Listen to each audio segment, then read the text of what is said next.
Tell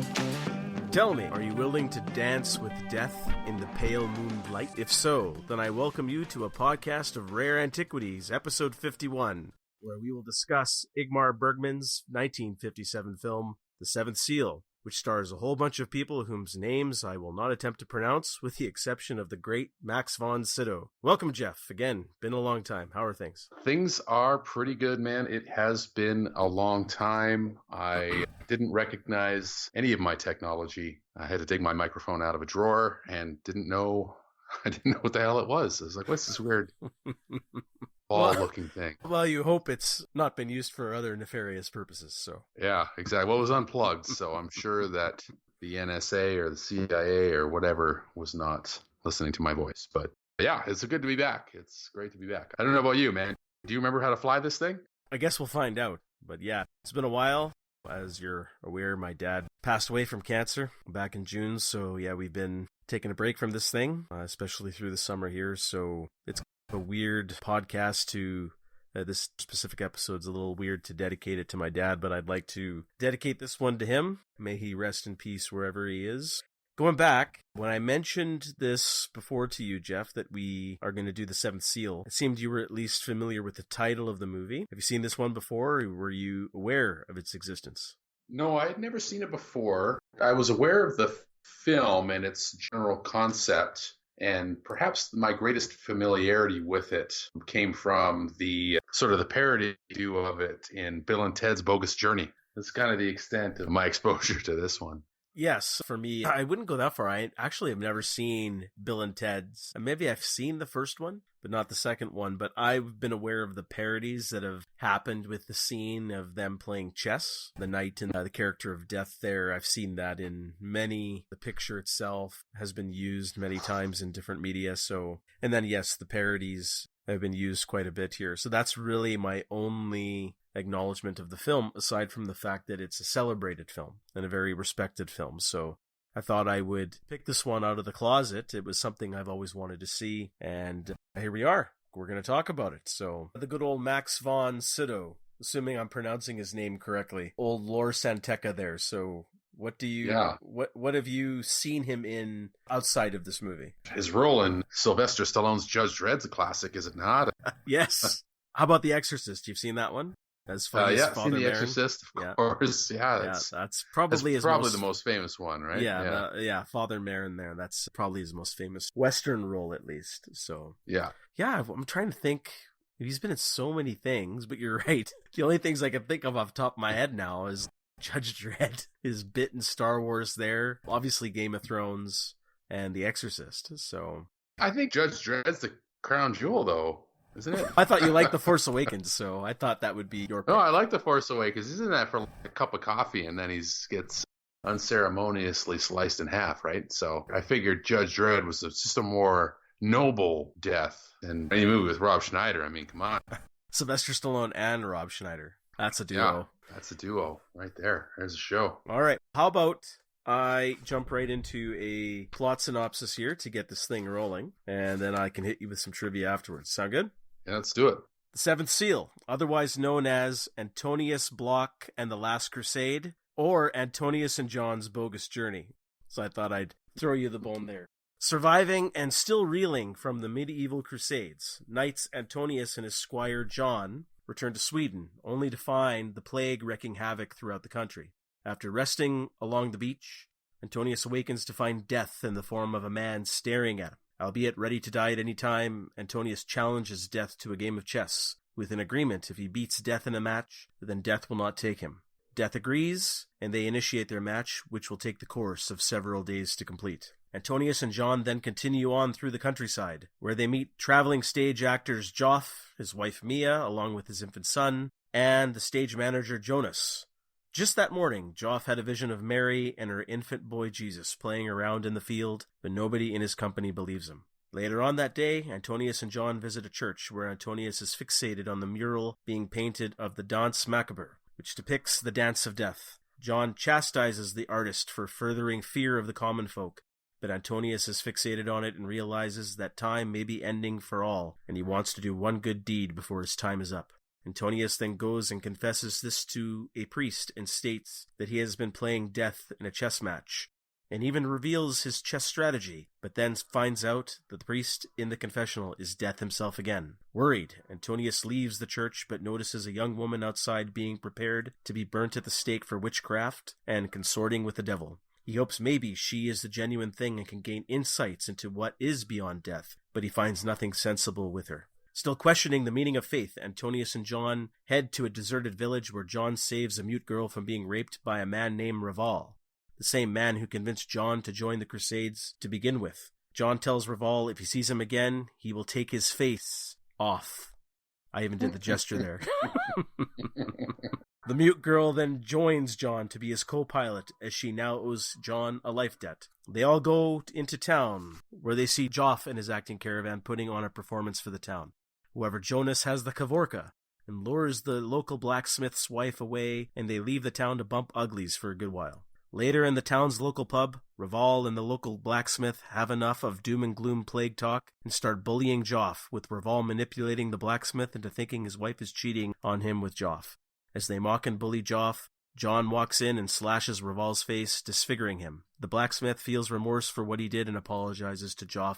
Joff then invites Antonius and John to a picnic with his family, where Antonius continues to question the meaning of faith and what a torment belief can be. What does God need with a starship indeed? However, Antonius is grateful for this kind gesture and lovely memory and reveals to Joff that he is heading towards his castle to be with his wife he has not seen in several years, as he was off fighting in the Crusades. Antonius then offers Joff and his family, along with the blacksmith, shelter in his castle to avoid the plague, and Joff agrees and is thankful for his offer.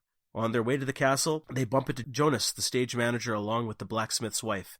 Instead of being pummeled by the blacksmith, Jonas fakes his own suicide and then climbs a tree to hide, and the group all leaves. Thinking he is safe, Jonas then looks down to see Death staring at him below. Death cuts the tree down, and Jonas will not be joining his stage caravan for the rest of his life. Antonius and company then come upon a different group of guards who are finalizing the preparation of burning the young woman seen before that was accused of consorting with the devil. Desperate, Antonius asks the woman again about the devil, to summon him before all of them so he can talk to God. The young woman says she knows of the devil, of God, and of death. One just needs to look into her eyes. Antonius tries to look on, but nothing is there except emptiness. Antonius cannot believe it, and just only sees fear written all over her face. Antonius provides her some herbs to knock her out before being burned, and she is then executed. Raval, now disfigured and also seems to have been infected by the plague, shows up and flamboyantly dies, confusing all fictional characters and non-fictional viewers. At the camp, as everyone is seemingly asleep, Antonius wanders to the outskirts of the camp and again plays chess with Death. Death sweeps the leg and wins the match. Antonius is angry and terrified, and Joff, who has peered out of his tent, sees Antonius playing with Death. Joff, Mira, and their infant son leave on their own, as he has a bad feeling about this. The remaining group still head towards Antonius's castle, where Antonius meets up with his estranged wife. The group is sheltered from a terrible storm outside, but Death comes knocking on heaven's door. Death has not just come for Antonius, but for everyone. Knowing their fate and whom they are talking to, everyone introduces themselves, including the mute girl, who can now speak. Hans, Booby, I'm your white knight. But Death must have missed 60 minutes, and the next morning Joff and his wife, who survived the storm, see Death leading those in the castle up a hill, marching and dancing together like it's 1399. The end. So that's the general synopsis there, Jeff. Any thoughts? There's definitely, man, there's a lot going on there, isn't there? I mean, if you just take the synopsis, I mean, it's right up my alley for sure. Deep, some supernatural elements. Sounds like a little bit of Die Hard. Yeah, I threw some stuff in there thinking if it'd stick. Not sure if it stuck the landing, but it's all good. Yeah, it sounds like there's a lot going on to dig into. I mean, you got the Crusades, or the aftermath of the Crusades. You got the plague. You got people questioning death and life and faith. Fantastic. Fantastic subject material. Okay, so I'll hit you with some trivia here. So Ernst Ingmar Bergman, who died in 2007 at 89 years old, he was a celebrated Swedish director and writer and is considered one of the best and most influential filmmakers of all time. Aside from this film, his more notable films include Smiles of a Summer's Night, Wild Strawberries, Persona, Cries and Whispers, Scenes from a Marriage, and Fanny and Alexander's. He tended to use some of the same actors in several of his films, including the one seen in this movie. And he had directed over 60 films and documentaries, most of which he wrote on his own. And he was also very interested in stage plays. He directed over 170 plays in his time. A lot of current top-notch directors and filmmakers who were alive watching movies in the 50s and 60s credit Bergman, who influenced the way they approached making movies. In my research, Scorsese himself said he was one of the most influential filmmakers for him to become a filmmaker. A lot of his work centered around themes, of course, this is back to Bergman, centered around themes of religion and questions about it, our mortality, loneliness, and faith in the unknown. After The Seventh Seal, he made a series of movies continuing the notion and themes of God and faith in movies called Through a Glass Darkly, Winter Light, and Cries and Whispers. Some feel that these movies technically could be combined into a trilogy, as there is a thematic arc to watching these films, but Bergman denied that was ever his intention. Bergman worked for a long time mostly in Sweden, but eventually found himself in hot water with potential tax evasion accusations, which left him disillusioned for work in Sweden, and he didn't really want to work in Sweden again, even though the charges were dropped. Afterwards, he did some work in the US and other countries, but those were very late in his career. Regarding The Seventh Seal itself, it was initially met with mixed critical response, whereas the direction and cinematography were praised, the script and story were divisive. The film currently is regarded as a masterpiece of cinema. Empire magazine ranked it the 8th best movie in the world back in 2010, and for what it's worth, Rotten Tomatoes currently has a 93% fresh score for this movie. And as we already hinted on, references to this movie can be seen across pop culture, with the character of Death appearing in all manners of work, such as Bill and Ted's Bogus Journey, with Death played by William Sadler, which is one of the more notable references that was inspired by this movie. Any thoughts there, Jeff? I mean, what a career. And I mean, I'll just say again, Bill and Ted's Bogus Journey. Oh, underrated masterpiece. That belongs on the show in itself right there. I've never seen it, so. Oh, man, I can't believe it. They got I know. the Vasquez rocks from Star Trek. It's fucking fantastic. Sorry, they got what? From Star Trek, the original series, the Vasquez rocks. It's that rock formation, that slanted rock that Captain Kirk fights the Gorn and so many other people. Like, it's in so many episodes of Star Trek. Just look it up. Okay, I'll look it up. And it's in that movie, and it's a long story, but not to make light of Bergman's career. I mean, yeah, what a filmography, right? Certainly an influential guy.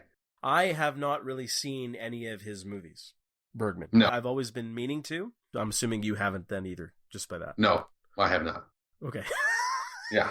But an influential guy. You seen his movies? No. No, not at all. Yeah, this guy's great. Have you seen anything? No. I mean, it's definitely before our time. And yes. Sorry, go ahead. Influenced directors that have influenced directors that we watch today. That's how far back we're going here. Yeah, that's right. I am now interested in watching that quasi-trilogy that I mentioned in the trivia about those 3 movies, like Through a Glass Darkly, Winter's Light, and then the other one, because I'm now curious to see, because I'm hearing that's a little bit more on the subtle side instead of on the nose, like questioning faith and death and what is the meaning of life and so on. But I hear that's done in a more nuanced manner instead of more on the nose here about someone who's literally staring death directly in his face. I am interested, so I guess that's the one benefit of doing these kind of shows is now, in my free time, I definitely want to go check those out. Yeah, we get to discover some shit. It's great. Yeah, it's great. It's fantastic. So I thought we'd try and do high-level acts again, going back to the basics here. So I thought Act 1, let's just really talk about the beginning of this movie, which is the introduction to our characters, which includes Antonius, John, Joff and his family, who are the performers, as well as Death and Antonius's initial chess match that starts this whole thing off, as well as the time when they immediately leave that place, the beach, and go visit the church. So I will leave that to you to start that off, Jeff. What are your thoughts of these scenes? Fortunate for Antonius that he happened to have that chess set ready to go. We just got back from the Crusades. This is weird disease that we've heard about. And we're shipwrecked on the beach, and we're all fucked up. But you know what? I'm just going to play a game of chess. Yeah, you're right. If he didn't have that chessboard, what would he have done? Yeah. Surfing the longest? I don't know. Could surf the longest. Skipping stones, maybe. Play some Tiddlywinks or something like that. That's a good one. Big stones, yeah. I mean, I guess a knight of the crusade of highborn. You know what? In fact, he probably brought the chess board back from Persia, because I believe chess is a Persian game. But that was the thing that struck me. I'm like, why is this asshole playing chess on the? And he's not playing chess. He's just the board set up, and death rolls in, and I mean, he was ready. He's ready for it. So he knows he's about to die, and this is, I'm not ready. It's not so much that he doesn't want to die. It's just that he's not ready to die yet with the questions. Yeah. So it's okay. I got a plan here, and it works. So good for him. But a couple notable things there. I mean, Max Vaughn, he's, we're used to seeing him in his old age there, but what a good-looking guy he is here in his. Yeah, he's a striking fellow. 100 years ago. Yeah. Yeah. Feels like 100 years ago now. Feels like it, yeah. I mean, it's a cool opening. The music's great, and the image is really great at the start. It's really ominous. Yeah, it's a really cool opening. I really enjoyed those first scenes there. Sort of the first scene with the jester, when he wakes up, like the circus troupe or whatever, and he makes up that vision of Mary and Jesus. But she accuses, you made up that other vision in that time of the devil painting the wagon wheels red with his tail, and he's, I only made that up so that you believe my other visions. Actually, I forgot about that line. You're right. Yeah. That's a good line. So yeah, it was a really good line. So it was a cool little interplay that they've got there. Interesting. It's a neat introduction to those characters that don't, at the start, seem to have anything to do with the main story, and everything kind of dovetails later. So yeah, it was really cool, man. I mean, it's definitely an older film, but certainly I like it. They don't treat you like an idiot like movies do today. They show you a scene, and you're either up to speed or you're not. And that's your own fucking problem. Not too much exposition, just some good character work. I hear you. I think there's some good character work here, definitely in the first act. Before I give you my thoughts, what did you think about the Squire, whose name is John? He was a really fascinating character. He's like the world-weary guy. You know what I noted him when he has that exchange with that painter? That's right, yeah. Yeah, I think we're still in Act 1. In the church, yeah. Right? That was great, because he doesn't give a fuck.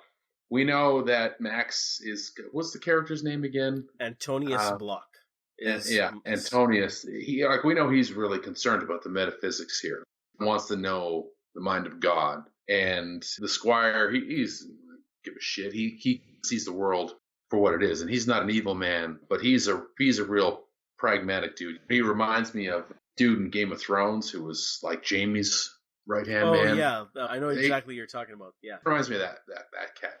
Just real, the world is what the world is, and I'm not evil, but I am what I am. But I love the exchange with the painter in the church there. That was great.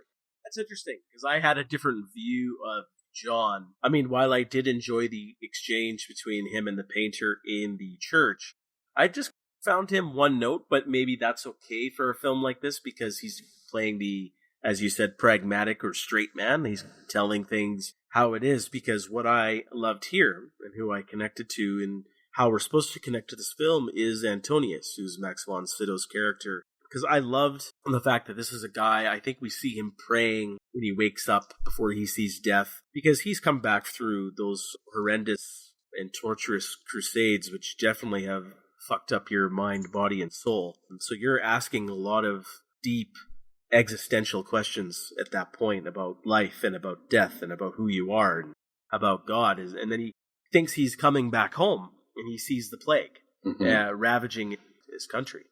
And you look at that, you just thought you escaped death, and now there's death here waiting for you at home. So what the fuck's going on? Why is God allowing this? And I think most people, unless you're completely an atheist, at one point or another can ask yourself, what is the purpose of life here? What's going on? Or if it's not even about that, there's so many bad things that are happening. Why, that's our belief in faith that it can be torturous, right? Why is this happening? Why is this allowed to happen?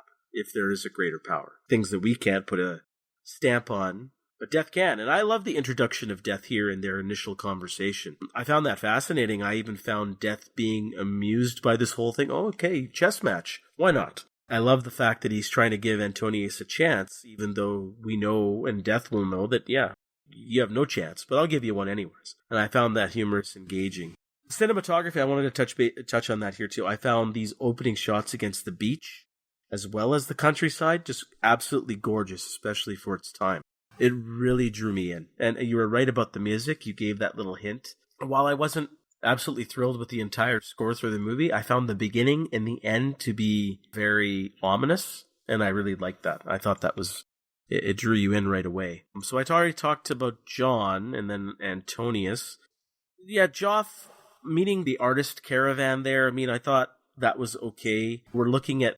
I wasn't really... There's some character work there. You're right. You reminded me about that line that did make me laugh, and I did chuckle at that when I first viewed the movie. But I'm glad we're looking at this movie through a different lens of people, like the common folk, and they're a bit more pure. But they did remind me of Ned Flanders a little bit. So, in a sense, you're not going pure Flanders, but that was my first impression of these guys. I have a question now. So we're talking about the church. So you see that mural or fresco, the painting, which is the Danse Macabre, which is, I'm not sure if I'm pronouncing it correctly, but it's the real life portrait of the Dance of Death. I thought I'd get your thoughts on its meaning, because obviously it ties into the end of the movie. Yeah, the meaning of it, there is tied. The exchange between the two of them gives you a good clue as to at least what the movie thinks what it's about, which is like death dances away with them all. It doesn't matter anything. That's just what happens. And then that's right. But then the question becomes why, as he said, why paint such daubings, right? Like why? If that's the case, like why do it? Why not paint something that will make people happy? I mean, what he says is remind people they will die, and why always make them happy? Why not frighten them a little bit? So there's some good layers there. It's why remind us of this fate? And that's an interesting point you just brought up. So when I was reading about Ingmar Bergman's and his other work, he had another theme that he touched upon in his movies about our own humanity and how we inflict self-torture upon ourselves and upon our souls by not having all the answers. That's more of a psychological thing that he was tapping into with his stories and his film works, is that if we can't figure out the answer, we use some of our more of our fears to self-impose some kind of sacrifice so we can appease an unknown or do something to make us feel better. That's what what this guy was painting here, at least that's one of my interpretations, is he's reminding everybody that because of the plague, we're all going to die. So I'm reminding you so you can repent your sins and you can be ready for that event. Instead of thinking positively, you're preparing for the end and you make peace with it and you repent and you pay your penance to God. And I think that ties into later in the movie, which I didn't talk about in the opening synopsis, is that I think when they saw the village, you saw the artist's performance was interrupted by these other monks or priests who came in, and you saw people whipping themselves and going through and saying, we're all going to die, but I'm going to whip myself on my back as they're walking through because they're paying some kind of penance because of this kind of fear. Yeah.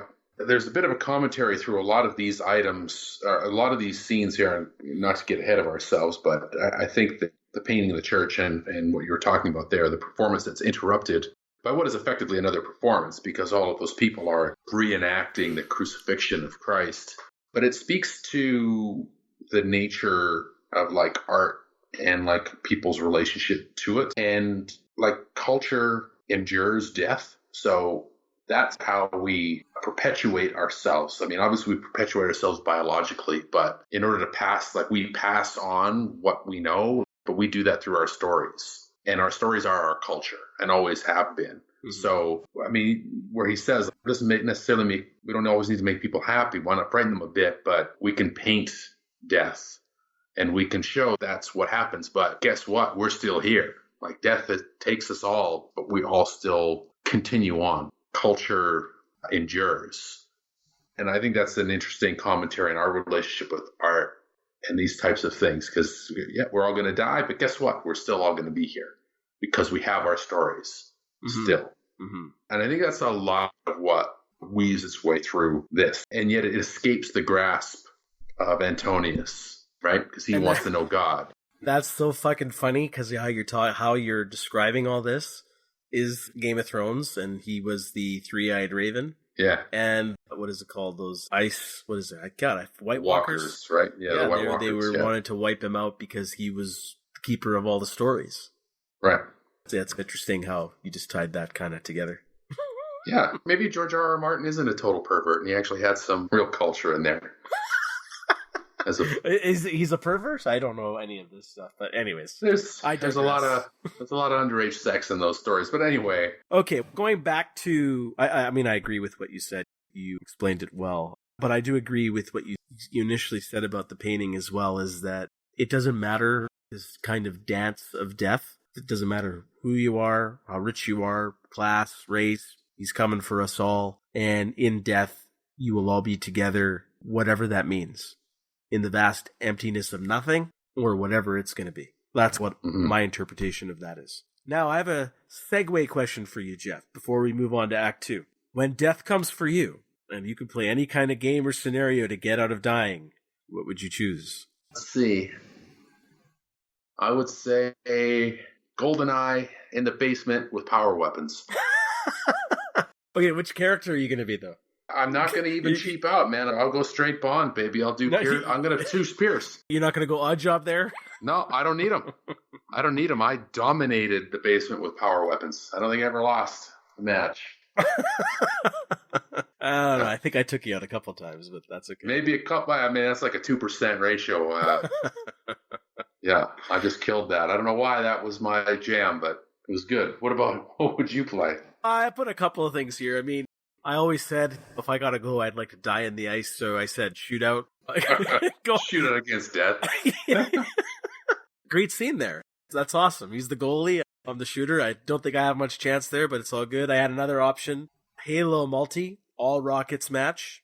Pick your map, it doesn't matter. Or I do some horse or 21, some basketball there. So yeah, I think you probably want to stick with Halo there. As much as it would be fun to see Death flash the leather on you as you try to go bar down on him. Yeah. I got a good 3-point shot. I did play a lot of basketball. Still shoot it around. I got a good outside shot, so. I guess that's a reasonable, because it's not like I'm not playing one-on-one. Right? No, I'm not doing one-on-one. I got to throw my glasses just to get around a guy. So yeah, you would. Distraction. That's the only way I beat one of my friends. I won't mention his name, but that's the only way I could beat him. He was a great basketball. The only reason I know that story is because you've told me so many times. I beat him in 21 all the time. I couldn't beat him one-on-one. So I had one last one. Seinfeld Trivial Pursuit, because if death beats me, at least I can yell suitably Serenity Now before it's all over. So. Serenity Now. It's the Moops. Yeah, Moops. Which is oddly, relates. Yes. It all ties together. All ties together. Okay, so Act 2. Let's get into this one. We could talk about Antonius and John, and they're traveling to the deserted village where John saves the mute girl. At least I believe she's a mute. And Joff and his artist caravan do their performing, and Jonas seducing the blacksmith's wife, and John saving Joff from Raval. I mean, what's with the letter J as well? I mean, is that common in Sweden? Everyone's name starts with J, except for Antonius. Yeah, and then you can even talk about the young woman consorting with the devil, their first meeting, and we can end with the picnic, where Antonius and John go and have a picnic with Joff and the family. So, your thoughts on these scenes here, Jeff? Meeting all the secondary characters. Mm-hmm. You're going into those villages, into the town. You have that side story about the seducing the wife and the blacksmith and Raval and him getting his face off, and all the way up to the picnic, the scene there. Okay, are we past the point where he is in the church confessing inadvertently to death, his whole strategy? Do we talk about that part? We did not, and you can feel free to, that was meant for Act 1, but feel free to give your thoughts on that before we can get into Act 2 here. Okay, because I feel like that was a really important scene there for Antonius's mindset. I think it was really interesting here because it's not so much that it's not that he doesn't believe, he's not an atheist. It's not that he doesn't believe in God, but he wants knowledge. He says, is it so terribly inconceivable to comprehend God with one's senses? And what's interesting here is this is original sin, is knowledge. And he wants knowledge, not faith, not assumptions, but knowledge is what he says. And I think this is really important for the rest of the film. He believes God exists, but he doesn't believe in God's divinity. And these are really interesting confessions to be making directly to Death because... Well, he doesn't know he's Death. Yeah, exactly. But that's interesting because Death is sitting there. No, I think he just thought he was a priest. He did think he was a priest. But that's the dramatic irony is that we know, the audience, we know he's Death. Because we see his face. The irony is there that he's making these confessions to Death, and Death is just like basically tough shit, but he was eating it up. Oh, yeah. Like he's saying, you're not going to get any of the shit. It's not just you're wasting your time running from me. In your reality or whatever, whomever you are or your existence, you are not privy to this information. Whether you label it as a sin or not, I agree with you. Yeah, it's none of these questions are even relevant. Yeah. But I think that's great. That's the core of the film to me is encapsulated there. However, I felt, I mean, you can correct me if I'm wrong, because it's been a few weeks since I've seen the movie. I thought he was still telling the priest, outside of revealing his chess strategy and admitting that he was playing Death in a match or something like that, that I think he was still asking, he wants to meet God. Why can't I want to talk to God? I know you're talking about he's seeking knowledge. I just think he's seeking God because he's looking for those answers in what is going on here. Why do you allow this to happen? I want to challenge you because of the shit that I've seen in my life. Like, you have no right to, if we are your children, you have no right to treat us in this fashion.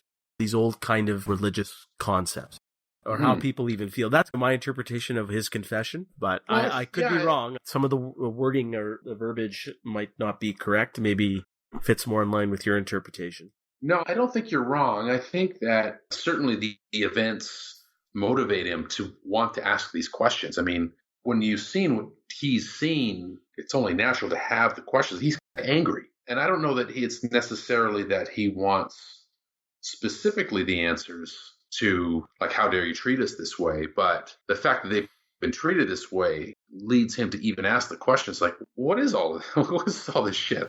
I need to know what's up. So I think it might be a bit more general than what you're saying. Not so much like, why are you treating us this way? But more, what is the bigger picture then? What is this all? I mean, that's the core of what's going on, at least at this point. So no, I agree. That's the core theme of what's going on. But then to jump ahead, I mean, it's interesting to get, as we talk about getting ahead to the picnic scene where they're just hanging out. Here's what's great here is now we're just in, this is just life now. That point to this point, he's probably played chess on the side a couple of times. Mm-hmm. And he's realizing that, shit, I'm losing. Like, they don't really focus on the chess match, but just by the way it ends, obviously we know he loses the match. His king is getting cornered. At that point, he's thinking of it as it's inevitable, but I'm here, I'm now, I should enjoy this. Like he says, I will cherish this memory as I eat your strawberries and drink your milk. Yeah, you're right. He knows he's going to lose, but I think he always knew he was going to lose. And I don't think his objective was ever to win so that he didn't have to die. I think his objective was always to at least hold out long enough to get the answers he was seeking. And as he realized, because again, he confessed his strategy by accident, he knows the end is coming, but he always knew that. Because one of his first lines, if we go way back, one of his first lines, I mean, Death basically asked, are you ready or you're not ready or something like that? And my body is, but not myself. Right. So he knows that it's coming. I think he's always known, and he's just trying to put it off so that he has time to get his answers. Perhaps the scene with the picnic is, like, on the one hand, he gets some of his answers, and yet I think he realizes that he's not, but it's a different type of answer. It's not the answer he's looking for, or the type of answer he's looking for. But it's acceptance. Yeah, it is acceptance but I think that's the answer is like, this is what we are. This is who we are. Mm-hmm. And this is what it's about. Just hanging out, eating strawberries and drinking milk, chilling with people. Yep. And that's what it is. It's impermanent in an individual sense, but it's permanent in cultural sense. Like, somebody else will be having milk and eating strawberries at some point. That's right. I agree. 100% agree about the concept of it. That scene. It was acceptance. He was at that point where he realized my time may be up or it's coming to an end. But I think there's that one aspect of, he said he wanted to do a good deed. And at that point, Mm. having that acceptance, then he's offering others shelter away from the plague, Right. which goes into Act 3. But let's talk about, jumping back, let's talk about the rest of this stuff now. This is part of the movie. The village scenes, the stage manager running off with the wife, pub scenes where they're bullying Joff, face off, whatever you want to talk about. Any other things that jump out at you or relevant, or what did you think of all of this stuff here in Act 2? I don't know if we're still in Act 2 or not, where when Death kills that guy in the tree. Is that Act 2? Just talk about it. It doesn't matter. Let's talk about that scene. I just fucking loved it. He fakes his death. I have a question for you, and I'm trying to remember. So Sure. he bumps into the blacksmith. He's got the wife there. The wife then says, "Oh, please beat up this man. He was horrible to me, and I love you as my husband," right? And all that fake shit. So then the blacksmith has this chat with Jonas. I can't recall what the conversation was. All I know is that kind of Jonas says, "You don't worry, I'm dying, or I'm gonna die here and now," and then he fakes his own death. Can you refresh my memory what happened here? Yeah, you got the two guys. So the wife ran away with the one guy. That's right. And the guy she ran away with, he's in a bad situation now because the husband wants to murder him. And then the wife has turned on him a bit. So he knows he's done for. So he uses like that prop knife to stab himself. That's right. And I forgot to make that note. It's like the end of Machete, in a sense. He stabs himself in the stomach. And he goes, "I can't beat you. Let's not fight anymore. You're the better man. I'll kill myself." And that's the end of it. Exactly. It's man. Allow her to save face. But what I love is that after that, he goes up into the tree. He's running from death now. But he doesn't know death's there until he looks down. Yeah, I think you're right. Yeah. I love the fact, this is death, right? The literal embodiment of death, who presumably shows up to just take your life and your soul away. And what does death do? He doesn't wait for this guy to fall out of the tree or die of a heart attack from the stress of this situation or anything. He fucking murders him by sawing the tree down. That's a little bit more comedic. I thought it was great. Like all the supernatural powers of the entire universe. He just fucking murders the guy cutting his tree down. So great. The way you say it is funny.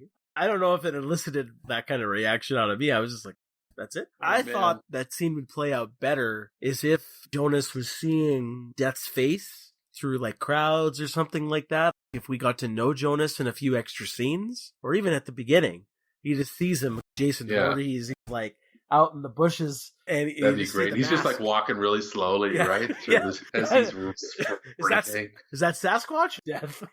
I don't know. So he just shows up here, and the way you talk about it, it's funny. But I don't know. It left me wanting a little bit more. It was just like, okay, so now Death's just like the Terminator. Is just going to kill anybody.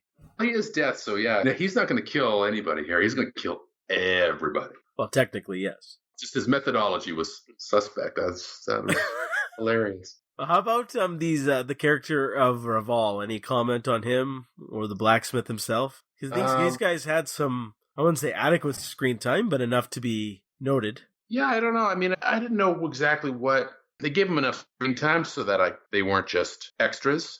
But I don't know that I took anything away from any of these guys other than the fact that now I'm supposed to care about them because probably they're going to die later. I mean, yeah. So I'll give you my thoughts here. I mean, while I did enjoy that scene of Jonas dying, and I did enjoy the picnic scene, I felt for the rest of it, which probably ate up a good, this is an hour and a half movie. I think the second act eats up about half an hour.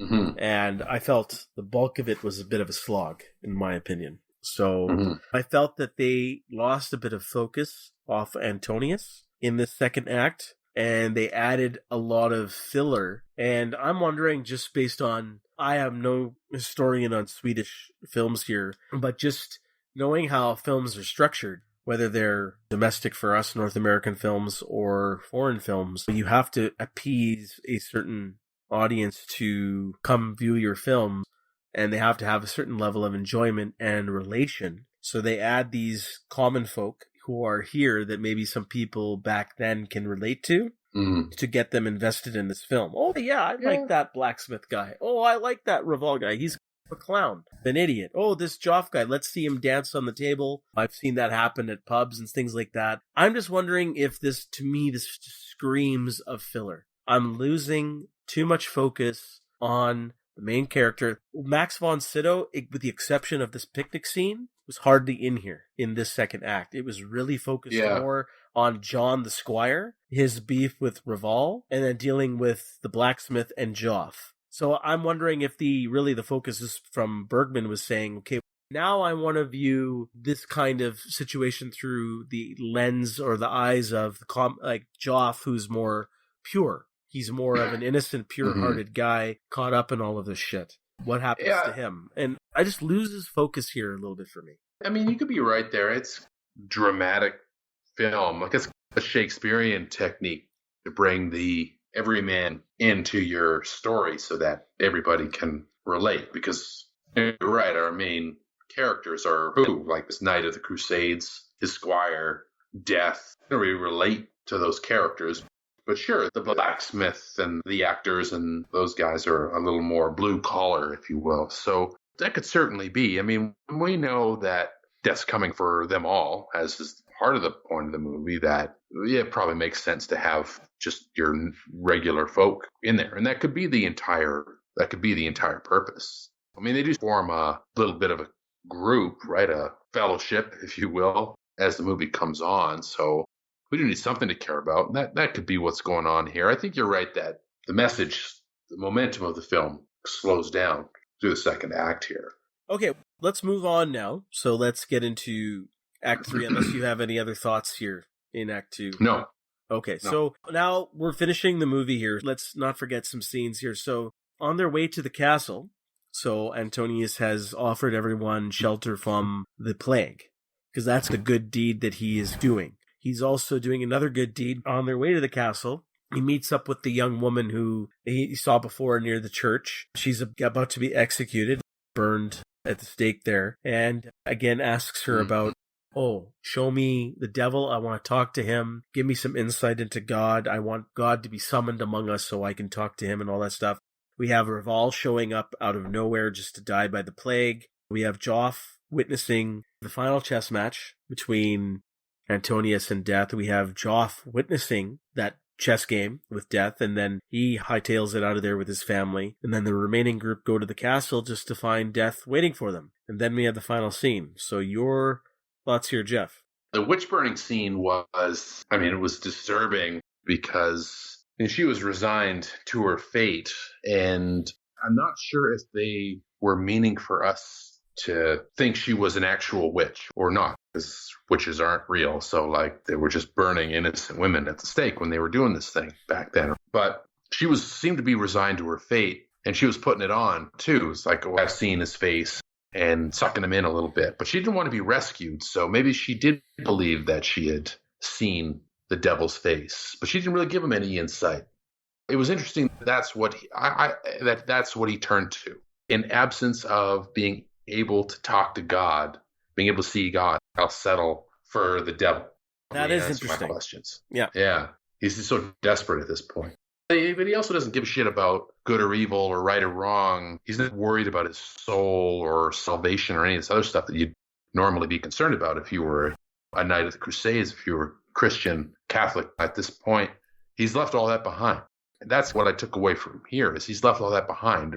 Obviously, he's seeking the things that are forbidden already in Scripture. You can't know God. You can't have this knowledge. It's forbidden. But that's all he wants. So he'll do whatever. And I don't know if you felt this way. I got the impression that he really did he wanted to rescue her. He wanted to save her. It's interesting. When I was watching the movie, I thought about that. But I agree. I think by the end, he was just more desperate for answers. Mm-hmm. Like more of the unfortunate situation with episode 3. Anakin's so desperate for anything, he'll believe anything. Okay, you want me to go kill some kids, but I'll find the answers. Let's do it. Oh, you don't have the answers? Okay, I'll just trust you. So it's just, he's that desperate, Yeah. And in all fairness to Anakin, those kids were really fucking annoying. But yeah, you're right. He's brought along, and it doesn't matter. The morality doesn't matter. But you know what? I always want to make a point here. I didn't make this point in my notes until we have now made our discussion. I feel that there's a bit of a contradiction here in the character, because we have the picnic scene, which we just talked about before, where there's some level of acceptance.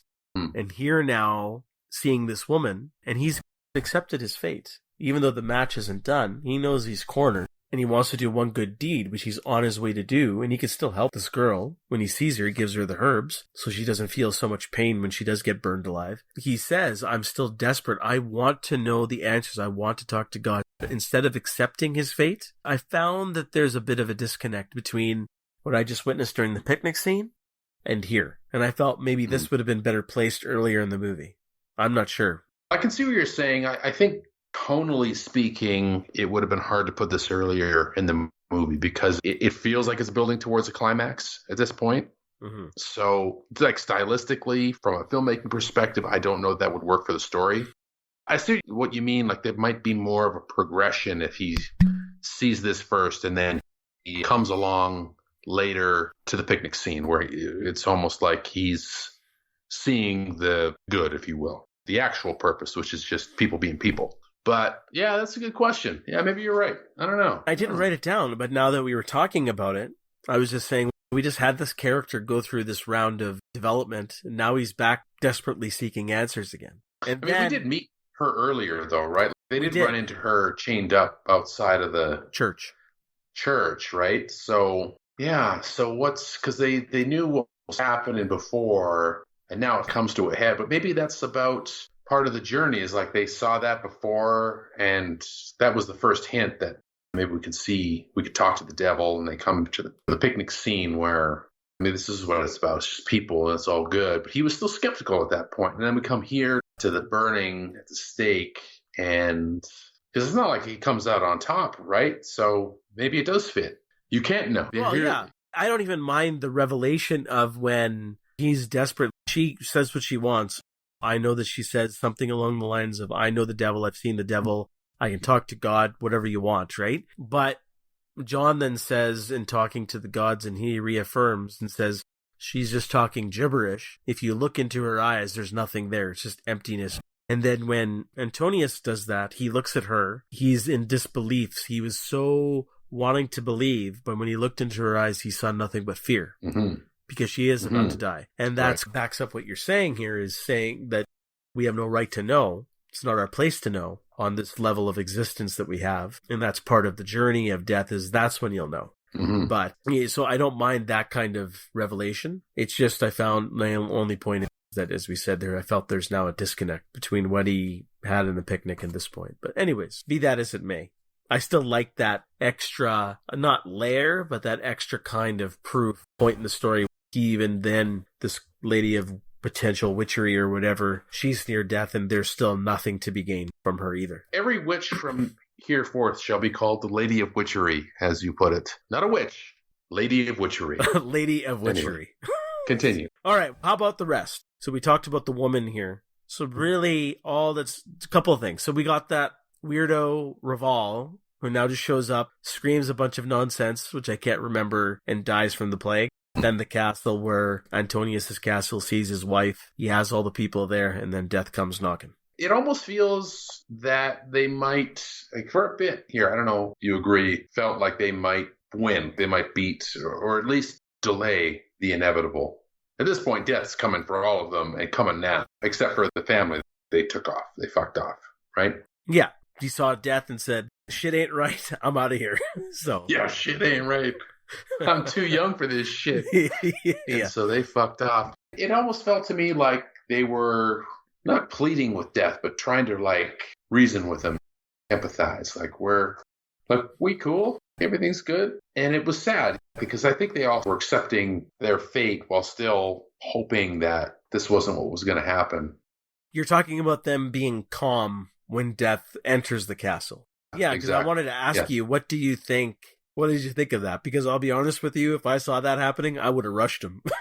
So I'm going down anyway. I'm going down swinging. No, that death isn't just plucking your soul out, though, Harry. He's going to find a way to murder you with his weapons. As long as it's some glorious way, right?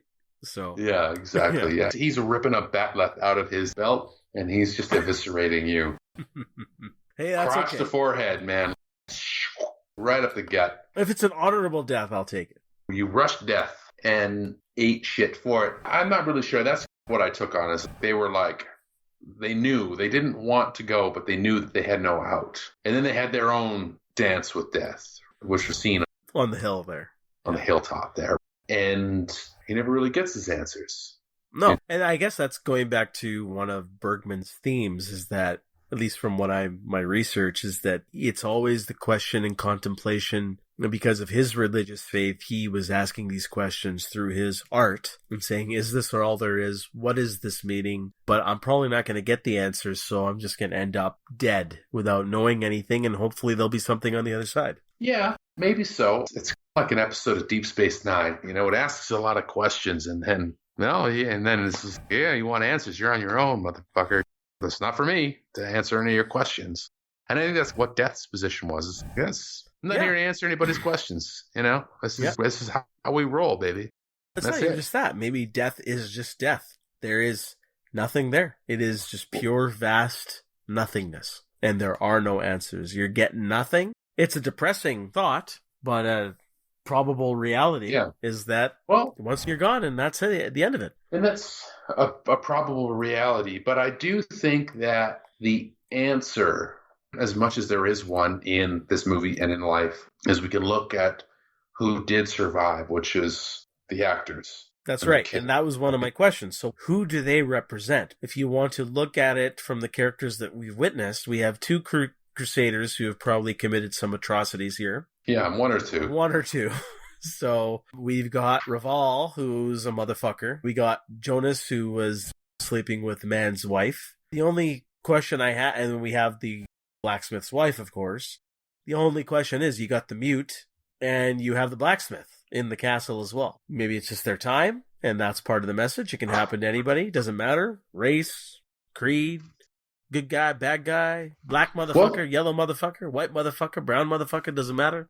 You're all going. It doesn't matter. You're all going. It's time. And you going. And here's what I think. Like you said, the Knights of the Crusade, they did some shit. There's no question. And not that they were being punished for that, but it was their time.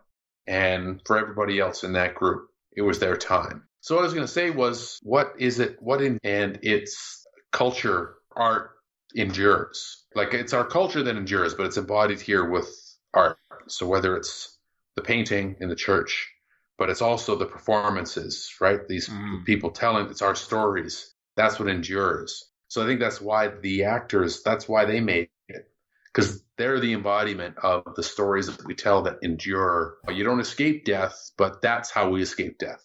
So that's going to come for them eventually as well, but not before they get to tell all the stories. Yeah. And that's what survives. And so that's why I think they're the ones that lived.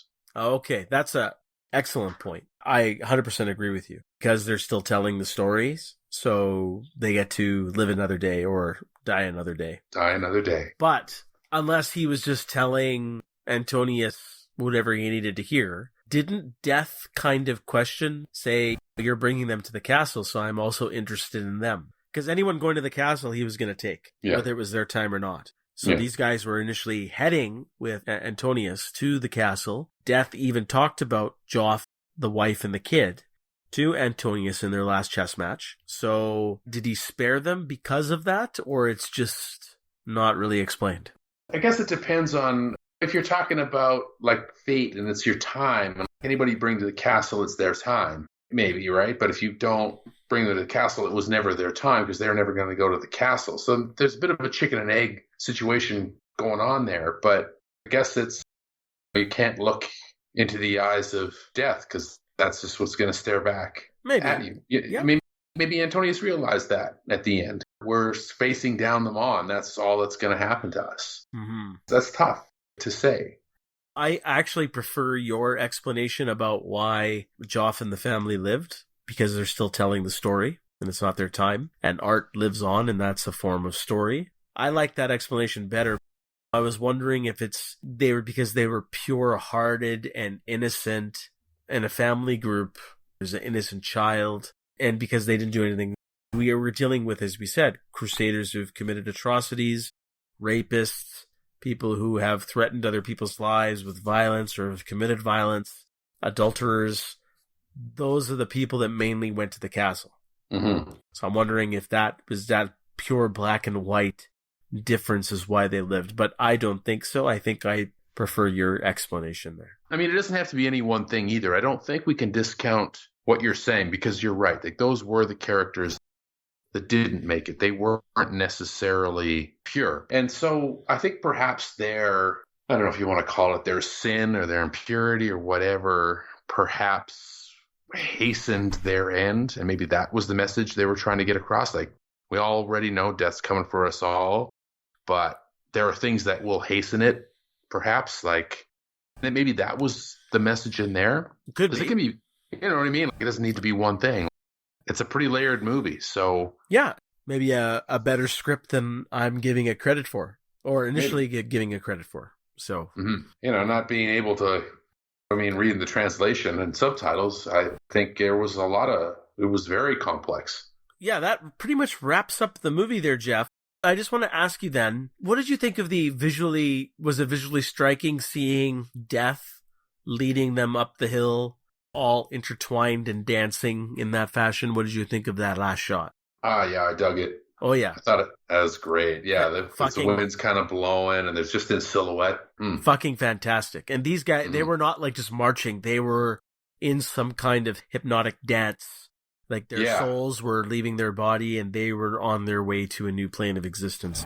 And that was really great cinematography in that last shot there. Great stroke of brilliance. Part dance, part struggle. Very striking. Very striking. Excellent end to this movie, that last shot there. So, that does it. Seventh Seal. So, Jeff, any other thoughts here before we get into the actual final thoughts? Anything else you want to talk about?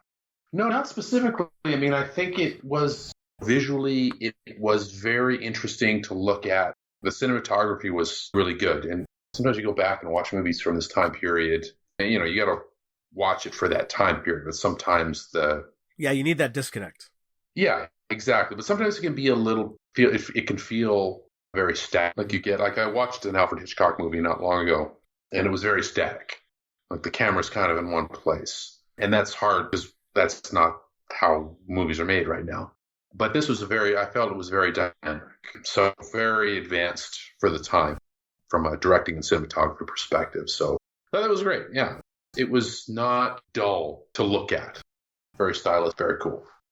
No, I 100% agree. Cinematography-wise, this definitely deserves a lot of praise considering the time frame. Okay, if there's nothing else specific then, let's jump right into our final thoughts. So, you want to go first or should I go first? What do you want to do? Hey, man, you're in the pilot seat, bro. So... Okay, so I'll give you the honor of going after me. I'll give you the honor of going last, asshole.